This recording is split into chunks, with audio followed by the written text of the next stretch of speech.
Hello नमस्कार, माझ्या सगळ्या गोडताईंचं आणि मैत्रिणींचं आपल्या मराठी ब्लॉग चॅनलवर अगदी मनापासून स्वागत आहे. आणि सगळ्यांना श्री स्वामी समर्थ, तसेच गुड मॉर्निंग, कारण मॉर्निंगचा टायमिंग आहे. आणि कसे आहेत तुम्ही सगळेजण? आय होप की तुम्ही सगळेजण मजेतच असाल. तर आज मी तुमच्यासोबत माझं मॉर्निंगचं रुटीन शेअर करत आहे. तर आता अंगणातली माझी साफसफाई करून झाली आणि घरातली झाडझूड वगैरे झाली, म्हणजे घरात आपण पारोसं झाडून वगैरे मारतो ना सकाळी, ते सगळं माझं झालं. त्यानंतर किचनमध्ये आले आणि किचनचं पण माझं आवरलेलंच होतं. तर त्यानंतर बॉटलमधलं ना तेल सगळं संपलं होतं, म्हणून मग त्यामध्ये तेल वगैरे मी टाकून घेत आहे. आणि ह्या बॉटलमध्ये ना तेल वगैरे टाकून ठेवलं ना तर घ्यायला खूप सोपं जाते. म्हणजे कॅटलीमध्ये कसं पूर्ण हात वगैरे लागतात त्याला, तर यामध्ये ना इझी पडतं स्वयंपाक करताना घ्यायला. आणि त्यानंतर माठातलं पाणी वगैरे संपलं होतं, म्हणून मग ह्यांनी माठामध्ये पाणी वगैरे टाकून ठेवलं. आणि आता मला आरूला पण उठवायचं आहे, कारण आरूची स्कूल आहे. तर आता आरूची स्कूल वगैरे चालू होऊन 4-5 दिवस झाले. आणि त्याला मला आता टिफिन वगैरे पण बनवून द्यायचं आहे. तर त्याला उठवायचं देखील आहे, पण मी म्हणलं असू द्या, 8 वाजेपर्यंत झोपू द्या, त्यानंतर उठवावं, कारण आता 7च वाजले होते म्हणून. आणि त्यानंतर ना कांदे वगैरे ह्यांनी आणून ठेवले होते रात्रीच, पण ते काढायचे मी विसरून गेले, म्हणून मग आता आधी कांदे वगैरे काढून ठेवले. कारण काय होतं माहिती का, पावसाळ्याचं मग ते तसंच पण नीट ठेवले ना तर ते खराब होतात. आणि नेहमी कसं मी रात्रीच काढून ठेवते, पण रात्री मला म्हणजे लक्षातच नाही राहिलं, म्हणून मग आता काढून वगैरे ठेवले. आणि त्यानंतर इथे मी आरूसाठी आता टिफिनसाठी सुरुवातीला भाजी वगैरे बनवून घेणार आहे. तर आरूच्या टिफिनमध्ये ना मी दररोज भाजी चपातीच देत असते, किंवा मग पराठे वगैरे देत असते. पोहे वगैरे तर मी शक्यतो देत नाही, कारण पोह्यामुळे ना त्याचं पोट वगैरे गच्च होतं. त्याला आवडतात खूप पोहे, पण पोट गच्च होतं म्हणून मग मी देत नाही. आणि चिवडा वगैरे ते सगळ्या गोष्टी त्याच्या स्कूलमध्ये अलाउड नाहीत. तर त्यानंतर आता आरूसाठी मी बनवत आहे आलूची चटणी बनवत आहे. तर सुरुवातीला 2 कांदे वगैरे मी चॉप करून घेतले, त्यानंतर 2 बटाटेही बारीक चॉप करून घेतले. तर थोडीशीच भाजी बनवणार आहे, म्हणजे त्याला बस होईन एवढीच, कारण मग दुसरं कोणीच बटाट्याची भाजी वगैरे जास्त खात नाही, कारण मी पण बटाटे वगैरे खात नाही जास्त, आणि ह्यांना पण म्हणजे आवडत नाहीत त्यामुळे. तर आता मी बनवत आहे चहा, कारण सकाळपासून चहा वगैरे पिलेला नव्हता. तर मी म्हटलं चला आधी टिफिनची तयारी करून घेऊया, त्यानंतर चहा बनवू. तर चहा पण झालेला आहे. तर आता चहा वगैरे पिऊन घेते.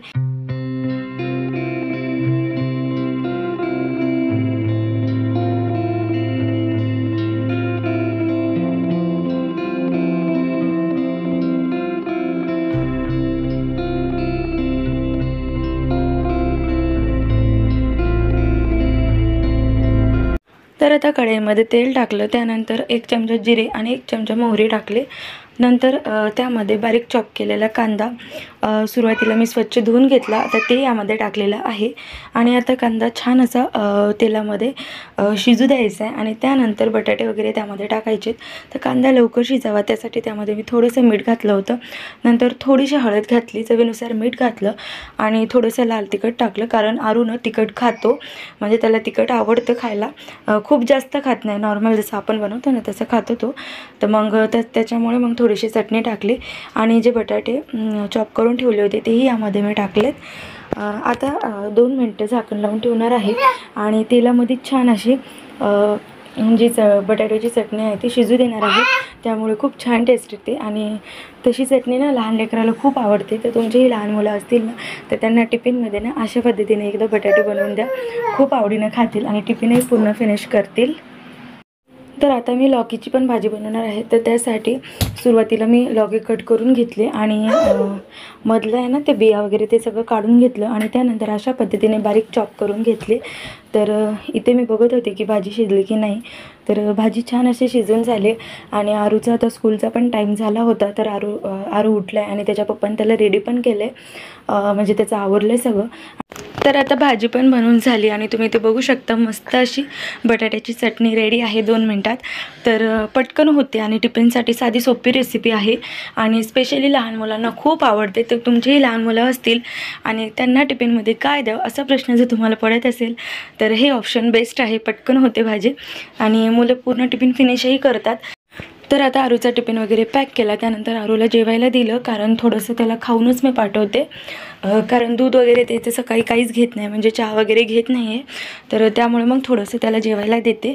तर आरूचं जेवण वगैरे करून झालं आणि रिक्षावाले पण काका आले होते. तर आता टायमिंग सांगते तुम्हाला, आत्ता वाजलेले आहेत 8:45 आणि 9 वाजता आरूची स्कूल भरते. तर घरापासून जवळच आहे, पण कसं माझं काही नेऊन सोडणं होत नाही कारण बाळामुळे, त्यामुळे मग रिक्षा लावलेला आहे. तर आरू गेलेला आहे स्कूलमध्ये आणि शिवनं पण आंघोळ वगैरे केली. तर सकाळीच आरून आंघोळ केलेली शिवनं. तर सगळेजण मंदिरात पण जाऊन आले. जेव्हा पण गेलो ना सकाळी आज मस्त आवरलं पिल्लूला. तर आता मी आलेली आहे किचनमध्ये आणि लौकी वगैरे मी कट करून ठेवले.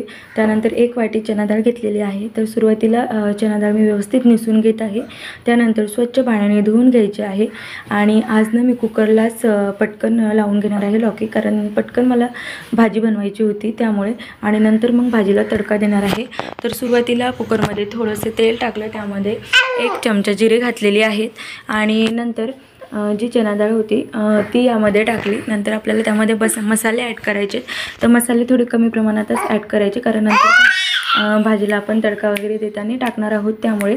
तर जे काही बेसिक मसाले असतात ते यामध्ये टाकलेले आहेत. चवीनुसार मीठ घातलेलं आहे आणि नंतर कट केलेली लौकी वगैरे त्यामध्ये टाकणार आहे. तर चला आता लौकी वगैरे सगळे टाकून घेते त्यामध्ये. नंतर व्यवस्थित मिक्स करून घ्यायचं आणि त्यामध्ये 1 ग्लास पाणी घालायचं. आता मी कुकर लावून घेते आणि 1-2-3 शिट्ट्या होईपर्यंत तसंच ठेवणार आहे, कारण डाळ मी भिजू नव्हती घातली, त्यामुळे मग थोडासा वेळ लागणार आहे शिजायला, म्हणून मग 3 ते 4 शिट्ट्या होऊ द्यायच्या आणि सोबतच भाजीला. तर चल आता पटापट मी स्वयंपाकाची सगळी तयारी करते आणि नंतर बोलते तुमच्यासोबत.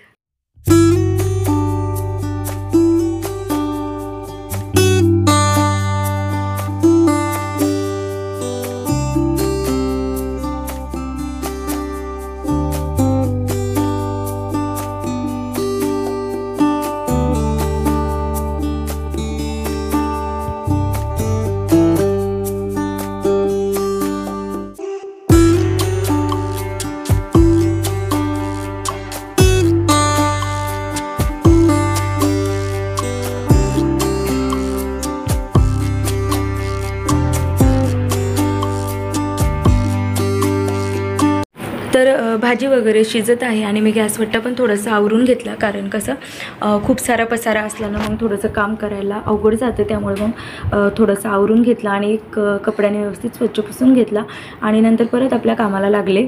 तर आता मी कणिक वगैरे मळून घेत आहे.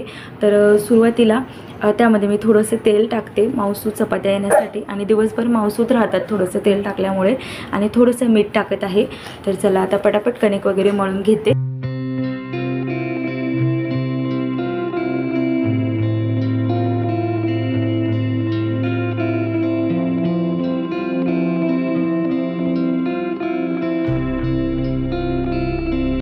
तर आता कणिक वगैरे मळून झालं, 1-10 मिनिट रेस्ट होण्यासाठी ठेवणार आहे आणि त्यानंतर चपात्या बनवून घेणार आहे. तर आता मी भाजीला तडका वगैरे देणार आहे, कारण भाजी वगैरे शिजून झाली होती. तर सुरुवातीला पॅनमध्ये थोडंसं जिरे टाकले, त्यानंतर 1 चमचा मोहरी टाकली आणि आता त्यामध्ये लसूण टाकला बारीक केलेला, त्यानंतर थोडासा कढीपत्ता टाकला. आता व्यवस्थित थोडंसं ब्राऊन झालं लसूण की त्यानंतर टोमॅटो वगैरे त्यामध्ये टाकायचे. तर सुरुवातीला मी कांदा वगैरे आधी टाकून घेतला, सांगायचं विसरले, आधी टोमॅटो बोलले. तर त्यानंतर कांदा वगैरे टाकला आणि कांदा आता थोडंसं छान असं शिजू द्यायचं तेलामध्ये. तर कांदा वगैरे शिजून झाला, त्यानंतर त्यामध्ये टोमॅटो घातलेत.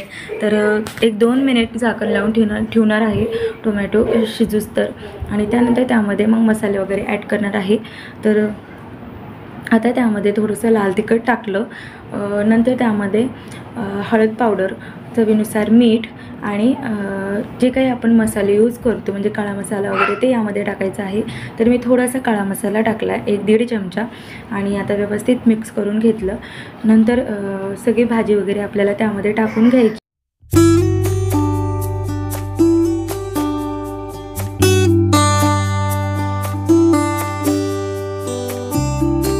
आणि आणि त्यानंतर पोटॅटो मॅशरने मी थोडंसं मॅश करून घेतलं, कारण एकदम पातळ अशी भाजी मला नको होती, कारण ह्यांच्या टिफिनमध्ये द्यायचे होते त्यासाठी.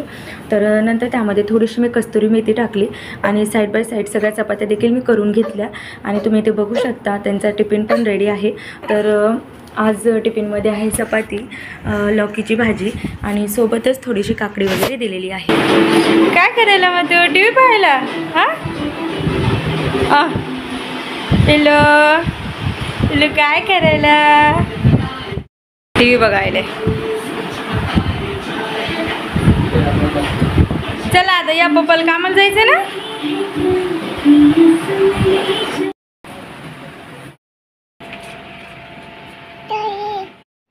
तर आता ह्यांनी कामाला गेले आणि बाळ पण झोपी गेले. तर आता मी बाहेर आले होते थोडंसं, तर बघितलं तर वेदर खूप छान आहे आज, म्हणजे मस्त असं क्लाउडी वेदर आहे आणि पाऊस पण येतोय जातोय, कारण मुंबईतला पाऊस तर तुम्हाला सगळ्यांना माहीतच असेल, अर्ध्या तासाला येतोय जातोय. तर असो, त्यानंतर आता चला बाकीची कामं सगळी घरातली करून घ्यायची आहेत.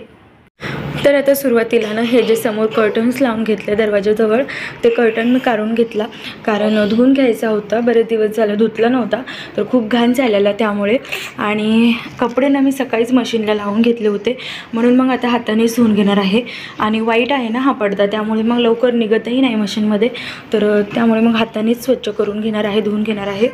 तर आजकाल ना पाऊस सारखा येतो जातो, त्यामुळे मग कपडे काही सुकत नाही, म्हणून मग सकाळी आंघोळी वगैरे सगळ्यांच्या झालं की लगेच मशीन लावून घेते. तर पटकन मग कसं दिवसभर सुकतात त्यामुळे. आणि बाहेर पण टाकायला जमत नाही, कारण बाहेर पण पूर्ण पाऊस वगैरे हे कधी पण येतो जातो, म्हणून मग परत ओले होतात. तर त्यामुळे मग लवकर धुवून वाळायला टाकत असते. तर त्यानंतर मावशी पण आलेल्या भांड्यावाल्या, तर मावशी भांडे वगैरे घासून घेत आहेत आणि परत मी आले बाहेर. तर इतकं छान वातावरण झालं की असं वाटते बाहेरच बसावं, पण घरातली कामं राहिली होती म्हणून मग पटकन करायला घेतले. तर आता पूर्ण घरामध्ये मी झाडून वगैरे मारून घेत आहे आणि त्यानंतर लादी पण पुसून घ्यायची. आणि किचनचं तर सगळं आवरून झालं आहे, कारण कसं मला खूप लेट होत होतं काम वगैरे, त्यामुळे मग भांड्यासाठी मी मावशी लावलेल्या आहेत. तर त्या मावशीच सकाळी पूर्ण भांडी वगैरे घासतात आणि गॅस वट्टा सगळं त्याच क्लीन करतात. तर त्यामुळे मग सगळं त्या किचनचं वगैरे झालं, म्हणजे त्या मावशीने सगळं करून घेतलं आणि त्या गेलेल्या आहेत. तर त्यानंतर आता मी झाडू पोछा करते, कारण काय होतं तिथे परत पाणी सांडतं किचनमध्ये खाली, आणि मग फरची वगैरे पुसून घेतली ना मग परत लादी पुसायला लागते. त्यामुळे मग आधी भांडे वगैरे होऊन देते, किचनचं आवरू देते आणि त्यानंतर मग झाडू पोछा वगैरे करते. तर आता सगळे झाडू वगैरे मारून घेतलेले आहे पूर्ण घरामध्ये.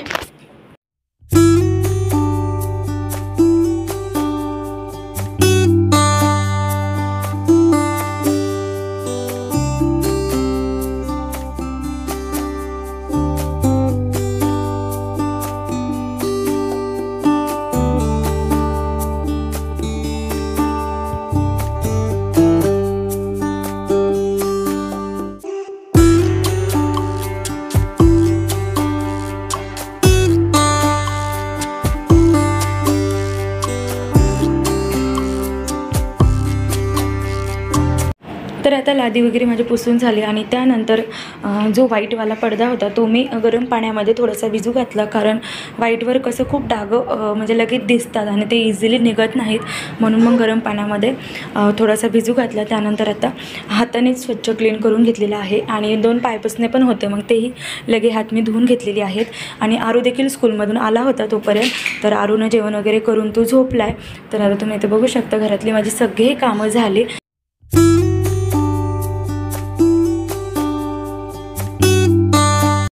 आताच माझी घरातली सगळी कामं झालीत.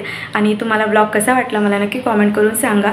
आवडला असेल तर चॅनलला सबस्क्राईब नक्की करा, तसेच शेजारी असलेली बेल आयकॉन प्रेस करा, ज्यामुळे माझ्या नवीन व्हिडिओचं नोटिफिकेशन तुम्हाला मिळत जाईल. आणि परत एकदा सगळ्यांना Shri Swami Samarth. Thank you so much for watching. Bye.